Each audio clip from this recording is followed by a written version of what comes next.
Peace be with you. Friends, on the second Sunday of Easter, we have this marvelous, inexhaustible reading from the 20th chapter of John.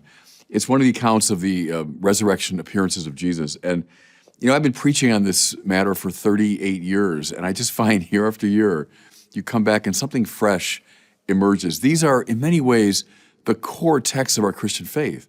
Paul says, if Christ is not raised, our faith is in vain. Everything hinges upon the resurrection. So it behooves us to spend some careful time looking at these texts. So we hear that the doors were locked where the disciples were for fear of the Jews. This is the day of the resurrection. But keep in mind, their friend, their master, has been put to death. They were in danger. Like serious danger. I'm sure many of the authorities, both Roman and Jewish, thought, let's go after these guys. Let's find and track down his followers. So, of course, they were terrified. But despite that, Jesus, who had died on the cross, and they knew it, Jesus came and stood in their midst and said to them, "Peace be with you." This is the moment that no philosopher could have guessed. We couldn't deduce this truth from things that we know from other sources. This came as a sheer grace. Despite the locked doors, they weren't ready for this. They were, in some ways, trying to block the world out. But nevertheless, Jesus, as a grace, the risen Christ, comes and says to them, "Shalom." Now, no one will miss this if you're reading this in the first century. This is what Israel has wanted all throughout the biblical narrative. When Israel cries out to God, "Lord, how long? How long? When will you come? Lord, when will you send the anointed? Lord, when will you act?" What they were longing for was shalom, was peace. And the risen Christ says precisely that to them, shalom. And then this detail, everybody, which is massively important. When he had said this, he showed them his hands and his side. The risen Jesus, in appearance after appearance, always shows his wounds. One of the signs, by the way, that you're not dealing with the true risen Lord is if he doesn't have wounds. The wounds of Jesus are a reminder of the world's opposition to him. So St. Peter says that in one of his early charismatic sermons. The author of life came and you killed him. That's why the wounds of Jesus in his hands and his feet and his side are a clear reminder of our sin. Whenever we're tempted to say everything's fine with us, no. The church holds up the wounded Jesus. It's such a salutary move, because what we all love to do, all of us sinners, is to run away from our sin, to deny it. No. The author of life came, and let's be honest, if he came today in this physical form, we do the same thing to him. Read Dostoevsky and the Grand Inquisitor for the details on that. In the wounds of Jesus, we understand that we're sinners. But then what? Listen. The disciples rejoiced when they saw the Lord, and he said to them again, "Peace be with you." Yes, they're sinners, and they see their sin in the wounds of Christ. No one's playing games of hiding here. But despite their sin, the risen Lord says again, shalom. With this, everybody, the Christian faith really is born. Nothing can separate us from the love of Christ. Paul said that, right? Neither angels nor principalities, neither height nor depth. No, nothing in the created realm could ever separate us from God's love, because we killed God. We killed God. We see our own sin in his wounds. And nevertheless, he returns in forgiving love, offering shalom to us. Whenever you're tempted to say, I've done things that are just beyond the pale. God could never forgive me for that. That's simply false, because we killed God and God returned in forgiving love. See, and that's why at this he can breathe on them and say, receive the Holy Spirit. Who's the Holy Spirit? The love shared by the Father and the Son. In that love, the Father sends the Son. In that love, the Son accepts his mission. And so having shown his wounds and said shalom, now The love that connects the Father and the Son can be breathed on them.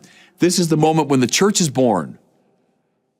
That's what it means to be a baptized member of Christ's church, is that he's breathed into us the Holy Spirit. And so we can become, listen now, ourselves a source of shalom and forgiveness. Beautiful, beautiful. Now, after we see this, the second part of this has to do with Thomas. And I found in all my years of preaching, people love the story of St. Thomas. Thomas the doubter, Thomas the one that had a hard time accepting this. You know, you could say we live in a skeptical age. I think up and down the Christian centuries, there's been an undercurrent of skepticism. That's why people have always identified with St. Thomas. You know, in my own diocese here, Winona, Rochester, we have a number of priests from India who serve here. And whenever I see them, I think of St. Thomas, who, according to the historical record, made his way to India to evangelize. I was with a number of Indian priests just last week. I was in Rome. And whenever I see them, I think of Thomas, this man who went to evangelize India. Well, what is it about his story that's so compelling? Well, listen, Thomas, called Didymus, one of the 12, was not with them when Jesus came. So this first appearance, Thomas isn't there. The other disciples told him, hey, we've seen the Lord. The best possible news we want to share with you. He says, unless I see the mark of the nails in his hands, put my finger into the nail marks, put my hand into the side, I will not believe. Now, this is the attitude, as I say, of a lot of people across the ages, including today, skeptics who find the Christian claim a little hard to take. You know, how can you accept this? I'm not going to believe unless I can verify this. Well, then a week later, Jesus appears again. This time Thomas is with them, and he says, Thomas, put your fingers in these wounds, put your hand in my side, see and believe. I want to talk a little bit, everybody, about the play of faith and reason, because that's a great theme that undergirds this story, the play of faith and reason. First, this. Please do not believe the new atheists who flourished now like 25 years ago, who convinced, sadly, a whole generation of young people that faith means credulity, it means superstition, it means accepting things on the basis of no evidence. I'll just, believe anything, any crazy claim that's made. That is not what the church means by faith. All of that, you might say, is on the near side of reason. Do you know what I mean? Is things that are accepted without critical analysis. Reason has not been engaged. And I just accept things on the basis of nothing. Well, that is credulity. That is naivete. That is superstition. And listen, the church is not interested in that. The church has no interest in drawing people into a naive credulity. The faith that the church talks about is a trust on the far side of reason. Let me say that again. Authentic faith is not infra-rational. It's not prior to reason. It's supra-rational. It's beyond the rational. It's reason having done its work, faith now trustingly accepts. Now, I want to give an example, which I think is very apt, this comparison. Think of the manner in which you come to know another human being. Maybe you're just interested in somebody and you've heard about him or her and you say, well, look, I'm going to look that person up on Google. And Google can tell you a lot now, and you can discover when that person was born, where they grew up, where they went to school, what their views are, maybe controversies about them. You can discover kind of a lot. And then you can maybe watch that person, on your own through TV or whatever it is, through videos. And then let's say you got the opportunity actually to meet that person. Well, fine, then your reason can continue working and you can learn more and more and more things about that person. Great. I want all of that. That's all good. We never want to put reason to sleep when you're coming to know someone. No, you should think it through. But now, imagine there comes a time when you are drawn into communion with that person. You've learned a lot on your own through reason. But now that person decides to disclose something that you could never have known otherwise. Could never learn it through a Google search, could never have learned it from just watching the person behave. You could never have learned it from listening to other people.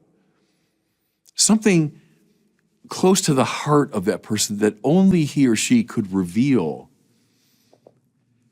When you say, okay, I trust you, I believe what you've told me, that's what the church means by faith. Can we learn a lot of things about God and about Christ by using our reason? Yes, nothing wrong with that. Nothing really wrong with Thomas in his desire to see, in his desire to know on his own terms. Nothing wrong with that in itself. What's the problem? Again, listen to him. Unless I see the mark of the nails in his hands and put my finger into the nail marks, put my hand into the side, I will not believe. What's the problem with Thomas? Not that he's exercising reason, but that he's aggressively trying to dominate the situation on his own terms. Stay with my analogy. You're trying to come to know somebody and you've learned a lot through reason. Terrific.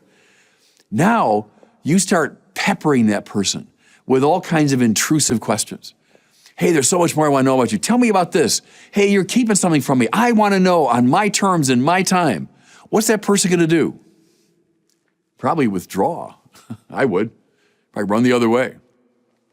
You'll never come to know the person's heart if you're in that aggressive stance. Rather, you have to enter into the stance of trust.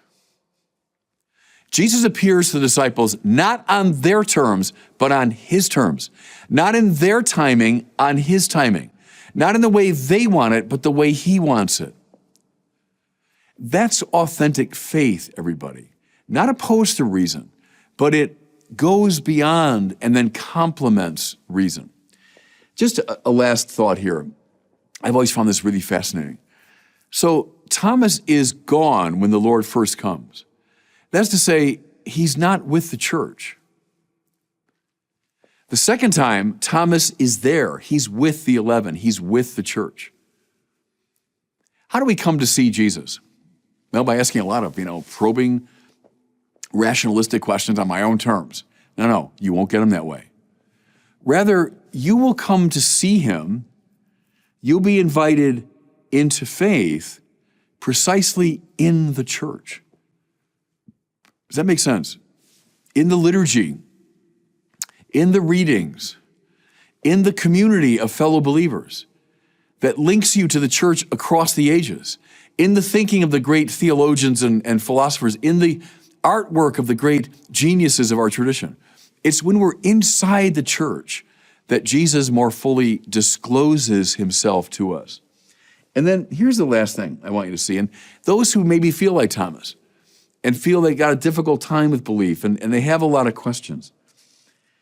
Having seen the risen Lord, Thomas then says, "My Lord and my God." There's nobody in the New Testament who gives a more thorough and exalted attestation of Jesus than this. Nobody. All kinds of people get him wrong.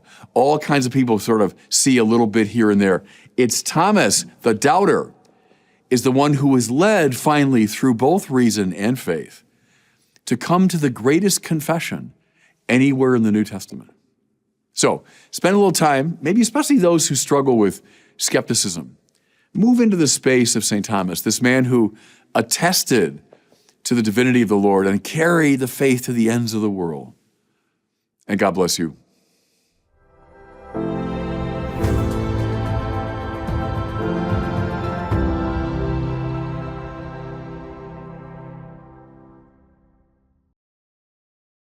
Welcome back to the Word on Fire show. I'm Matthew Petrusik, Senior Director of the Word on Fire Institute and the new host of the Word on Fire show. Thank you for joining us. Higher education in crisis.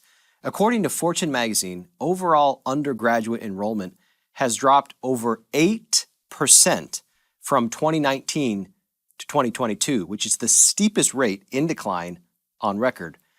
And the picture has only worsened since then. There are several explanations for these plummeting numbers, including the residual effects of the pandemic, ballooning costs, student debt, and the demographic decline. Fewer children being born eventually means fewer college students. However, another cause is entirely self-imposed. Most universities and colleges have now replaced education with ideology, subverting the search for truth with political indoctrination. Today, to discuss this ideological takeover of higher education and how the Catholic conception of the university can help provide an antidote, is Bishop Robert Barron.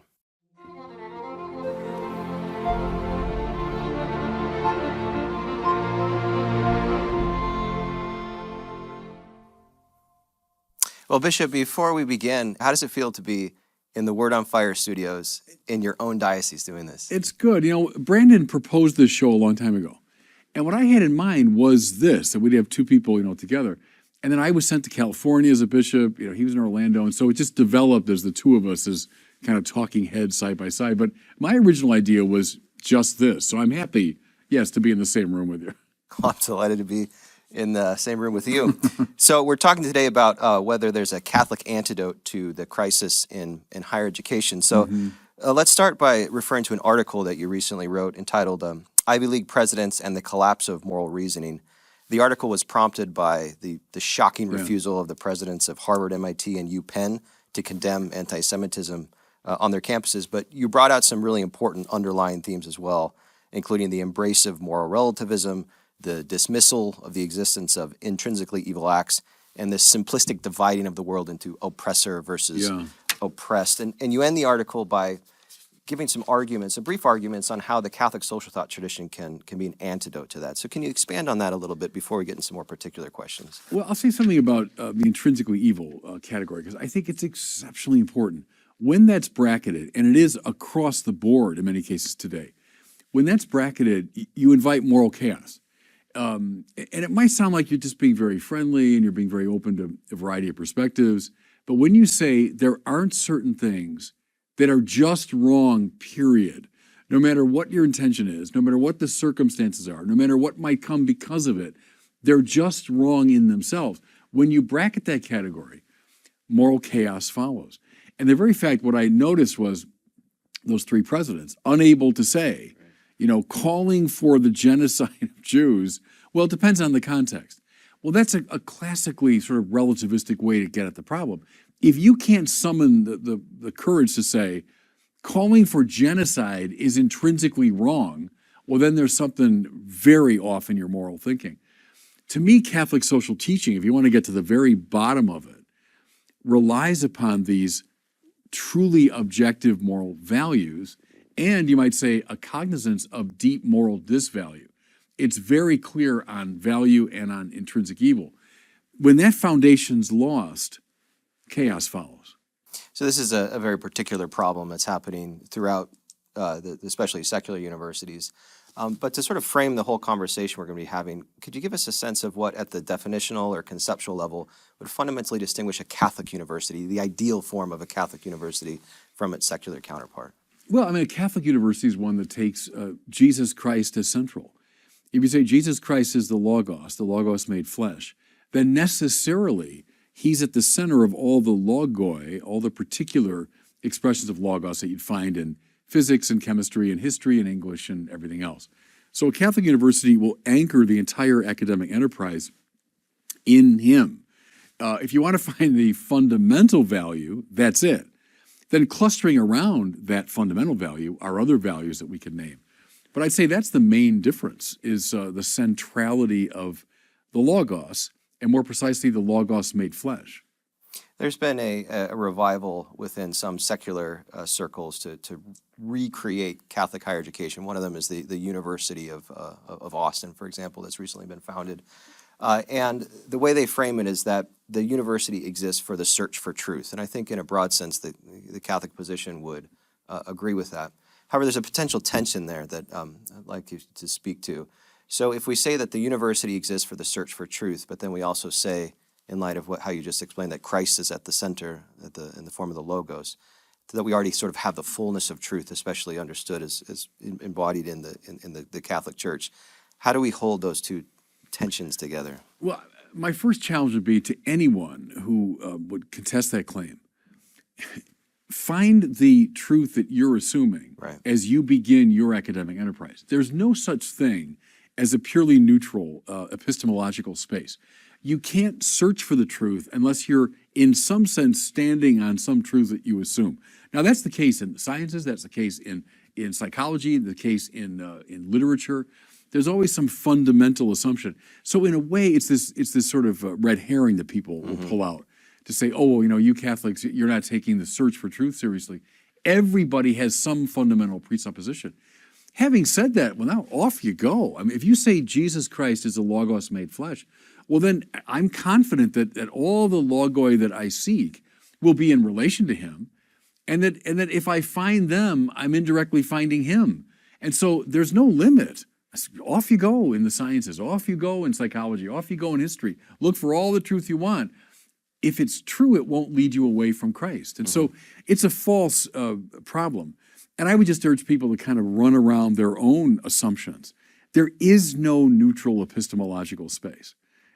Everyone's standing on something foundational when you begin the intellectual quest. Is it fair to say that it's not only the case that sort of accidentally it happens to be true that everybody has a sort of a presupposition, but isn't that presupposition necessary even to search for truth? Yeah. No, quite right. Quite right. You can't jump unless you're on some kind of foundation. And so the sort of romanticism of the quest, as though it's all about the quest, it's always a play between searching and finding, being found, searching more, fundamental versus secondary, starting from home base, moving into the unknown. There's always that dynamic in any intellectual enterprise. So let's move from the more theoretical to the more practical. So as you know, schools like Harvard, UPenn, MIT are secular schools. And as you've discussed many times before, there's this ideological takeover happening of these institutions in real time. Do you see the Catholic conception of the university and the Catholic reality of the university any way able to resist this ideological takeover precisely because of its Catholic identity? Yeah, absolutely, because it's grounded in these values, both moral and epistemic, that keep it from this complete relativism. Because one of the marks of wokeism, which I've been a kind of ardent critic of, is a relativism at the intellectual level, is a kind of indifferentism. Truth is often just a mask for power relationships. So that goes back to Nietzsche, comes up through the critical theorists of the 20th century, that idea that, when you're claiming something to be true, you're actually just playing a power game. You're trying to use your truth claim to dominate others. The Catholic tradition does not hold to that Nietzschean trajectory going up through critical theory. It holds to the legitimacy of the search for truth, the possibility of finding truth, and that provides a certain bulwark against this relativism and the reduction of truth to power relationships. That's something I find deeply troubling in the wokist mentality. Because wokeism, as I've said, is kind of a popularization of critical theory. And the critical theory flourishing, let's say, mid-20th century in both the German and French academies. But coming into our country, let's say in the 70s, 80s, I would say gestating there as a kind of bacillus and then spilling out into the culture just in very recent years. That's what you see in wokeism. I would hope the Catholic universities are a real bulwark against that problem. Let's speak to some of the challenges that Catholic universities are facing in the contemporary cultural climate and political climate. So St. John Paul II famously wrote in Ex Cordia Ecclesia in his document of how to understand the nature of the Catholic university and how to at a high level how to implement it, how to administer it. That Catholic universities must not only hire faithful Catholic faculty, but have them at least 50%. Is that a realistic standard now? Yeah, I agree with it because it's a way of concretizing the idea. We can speak very abstractly about this problem and say, there should be a Catholic character to the faculty. Well, that's a way of instantiating it. And I know, we can quarrel with it, 51% versus 47% or whatever. But I think as a goal, majority Catholic faculty, administrators, people with an ardent Catholic sensibility, or at the very least, people that aren't inimical to the Catholic tradition. They're not opposed to it. So besides the 51%, I want other members of the faculty at least to be supportive of a Catholic program. Things get really dicey, and as you know, this is not just a theoretical musing. Things get dicey when you've got people at Catholic universities who are antipathetic toward Catholic epistemic and moral values. That's a major problem. Because to me, then what's the point? At that point, to me, close the place down.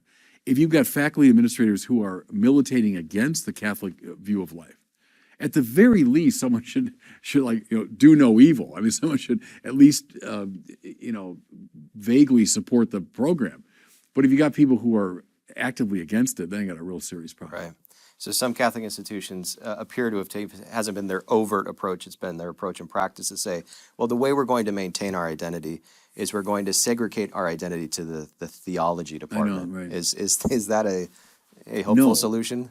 No, it's not. And it's repugnant to a Catholic imagination. As I was laying out earlier, if Christ is the Logos, you can't segregate him. And you can't say, oh, he just belongs to theology. No, if he's the Logos made flesh, any Logos is related to him. So I gave an address, what was this, last year, this time at Notre Dame, and I tried to make that argument, to show in mathematics, to show in the sciences, to show in literature, how if pushed all the way to the bottom, you're going to find a relationship to God, to the Logos. And so I might say it's a modern temptation. It's the modern prejudice to say, oh yeah, sure, religion's fine as long as you privatize it. Christianity can't be a privatized religion. Jesus is crucified publicly, He's proclaimed as risen publicly. It's what got the first Christians in such trouble. If we privatize the faith, then we undermine the evangelical project. A Catholic university, like any Catholic institution, has as its primary purpose evangelization. If it doesn't, it should close. So the privatization or segregation of Christ simply to the theology faculty is repugnant to a Catholic sensibility. What role do you see the theology faculty or the Department of Theology playing in a Catholic university in its ideal form? Yeah, it's a good question, and we wrestle with that. I think it would be great if the theologians at a Catholic university could help the other professors see these relationships. If you put it up as a kind of rose window with theology in the center and then connected by spokes to all the other elements, good. Could the theologians help the mathematicians to see their relationship to Christ, the physicists to see it, the literature specialists, and therefore to see what connects them to each other, right? Because the elements of the rose window are connected to the center, and by that very fact, to each other. I wonder, even at Catholic universities, how often that conversation is even had. Do the mathematicians and physicists and literature specialists and historians talk to each other about what links their disciplines together? I think that might be a great role for the theologians, or maybe the Catholic philosophers on a faculty. Another challenge that applies to all universities, but especially Catholic universities in the context of our conversation, is the question of academic freedom. Yeah. So I think a justifiable critique of this ideological takeover of all universities has been that it's squashing academic freedom and replacing it with political indoctrination. But the same critics making that point could say, well, look, Catholic universities can't really have academic freedom, can they? Because they're committed to this vision of reality and ultimately to the authority of the church. So how do we balance academic freedom in a Catholic university? We have to go right back to what we were saying a few minutes earlier. There's no such thing as a pure absolute academic freedom. That's a fantasy. Because everyone, as we said, has undergirding assumptions. Everyone has some at least implicit sense of where the intellectual enterprise is supposed to go. Now, within that framework of foundational values and aspirational goals, there is room, of course, for freedom of research and publication and so on. But it's a fantasy to say that something like absolute freedom ever obtains.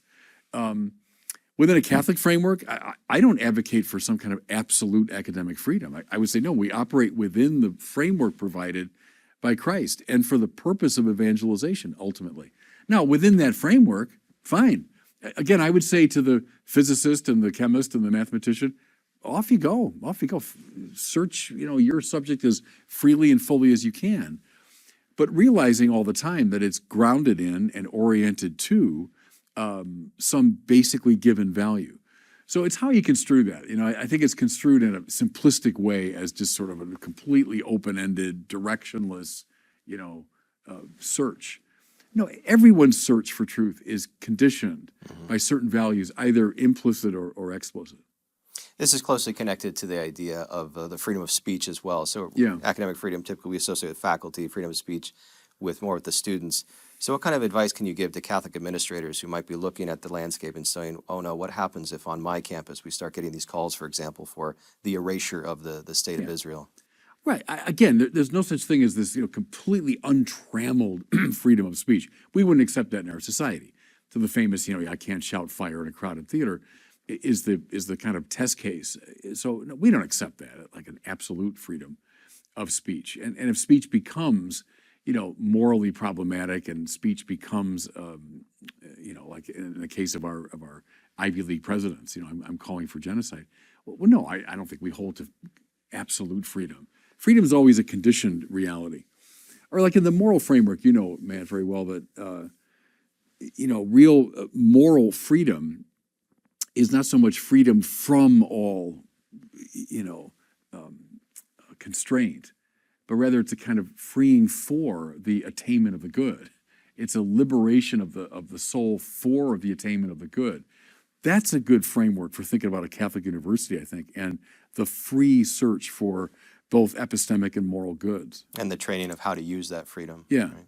yeah, So quite right. another fundamental challenge applying to all universities is the decline of the participation of men. So according to a recent Pew study, only 42% of the student population now is men, and it continues to go downward. So what can the Catholic intellectual tradition and the Catholic university do to stop this hemorrhaging? Yeah, I don't know. I don't have a really good answer to that, but that's bothered me too as I watch those stats. And that's been accelerating in the last, about 20, 25 years. Because it wasn't the case, heck, in the course of my lifetime, but in the last 20, 25 years, that's really accelerated. Maybe end all this nonsense about toxic masculinity and that young men especially are made to feel very often that they're a criminal class, and that can happen very early in their education. So let's cut that out and let the boys be boys and to find their own way of expressing themselves and not to characterize them from the time they're little as toxic. I think that's a step we can take. And offering courses, maybe things that appeal more to men. We might get into it a little bit later, but maybe instead of high theoretical courses, but some like vocational courses, practical things that men would find very appealing, and to let that flourish within a university framework. That's a perfect bridge to my next question, because there is a movement that's counter the woke ideological takeover of the university. It says a pox on all your houses. Yeah. Any institution of higher education, secular, religious, is ultimately a waste of money. And what we should do as young people is to go into vocational training, to go into HVAC training, to become an electrician or a plumber. Is there value in the critique they're making of higher education as sort of a waste of time? And is vocational training a good alternative? Well, yeah, to the second one, I'd say, yeah. Just the other day, I was talking to, there were some servers before one of my masses, older kids like in high school. And I asked them, hey, what are your plans for college? And a couple of them had, ideas. The third one, with great confidence, he wasn't at all, shy about it, just said, no, I don't want to go to college. I want to be a car mechanic, and I'm going to go for some training. And I said, yeah, good for you. And I said, you'll make a lot of money, and you'll always be in need. So I think that's a good development, and I have no quarrel with that. Can you speak at a more theoretical level of how the Catholic understanding of education broadly can sort of combine the vocational and the higher intellectual pursuit? Do we have to see them as at odds? Yeah, we shouldn't, right? It's kind of a body-soul question, the integration of the whole self. And I think let people, follow their natural interests. And maybe we did force too many people into the university. I think like my parents' generation, relatively few went to college in those days. Neither of my parents went to college. My father had a very, successful, productive career. He went into sales and all that. But a lot of people, their generation, didn't go to college. And you wonder, maybe we overdid it. Maybe we just assumed everybody should go to college. And maybe a lot of people, they'll be much happier and more productive for society in these vocational areas. So cost is another issue. And historically, the Catholic school system, including Catholic universities, have grounded themselves in being accessible to those who don't have a lot of financial resources. Do you think we've sort of lost that as the church, to understand our educational institutions as having that specific charge? Yeah, I worry about that. A lot of people do. All of our schools, from lower level up to universities, have become massively expensive. There are a lot of reasons for that. Some is the loss of religious who staffed a lot of these institutions. So I do worry about that. And the church should have kind of a wide net that goes out to include a lot of people. They should not become elite institutions for only, the very wealthy. I don't have an easy answer. We've been, as a church, wrestling with that. But that's bothered me. My uncle, was a Christian brother, and the Christian brothers were devoted to educating the poor and kids that maybe wouldn't normally have access to that. And the brothers, in great numbers. And when my uncle was a Christian brother, there were thousands of them around this country dedicated to, educating poorer kids. That was lovely. It's wonderful. So yeah, I do worry about that. We become too elitist. So we've been identifying some challenges. Let's conclude by identifying some practical steps that the church might be able to take broadly, both laity and clergy, and also speaking specifically to administrators of this school. So what can we do right now to get our Catholic schools back on track, those that have lost their way? Well, yeah, we're presuming some have lost their way. The laity, Vatican II calls for the laity to be involved fully in the life of the church, the universal call to holiness, to take responsibility for the Catholic life at all levels. The laity are the ones ultimately who support institutions financially and send their kids there. Can lay people be very attentive to what's being taught in schools? Can they be attentive to curricula? How many of our lay people look at the curricula of courses their kids are taking? They're the ones who support them, financially and otherwise. So I think that lay people can take responsibility. For the clergy, we shouldn't be on the sidelines. I mean, clergy should be front and center when it comes to Catholic identity, the Catholic purpose of these places. So I think, don't just look at it from the outside as a problem that someone else can solve, but that we've all got a stake in it. Given your sense of where things stand in the culture broadly, is this a time for the creation perhaps of new Catholic institutions, or should we redouble our efforts to strengthen the institutions that are already in place? Well, there's room for both, I think. And there are some new Catholic institutions that have emerged, and I think, great. It's sort of the Gamaliel principle is, well, let's see what happens. If the Lord is behind them, they'll flourish. If not, they won't. At the same time, to strengthen the institutions that we have and not give up on them. So I think there's room for both, and for creative entrepreneurial people to think this thing through.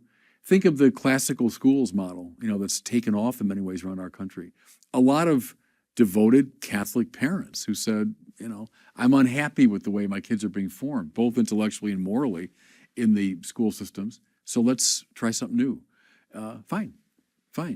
And then also, but take the existing institutions and do what we can to make them better. And speaking specifically as the bishop of a diocese, do you have any advice for your brother bishops on their relationship with their own Catholic universities in their diocese? Stay connected. One thing I did when I arrived here in Winona, Rochester, is I asked to be placed on the board of St. Mary's University. So the bishop had been on the board there, and then I don't know what happened. For a long time, the bishop wasn't a member of the board.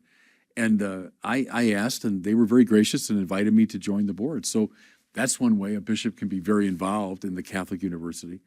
Look, that's our responsibility. I mean, Catholic identity and purpose of these institutions, that's the bishop's responsibility ultimately. So I say to my brothers, take it seriously.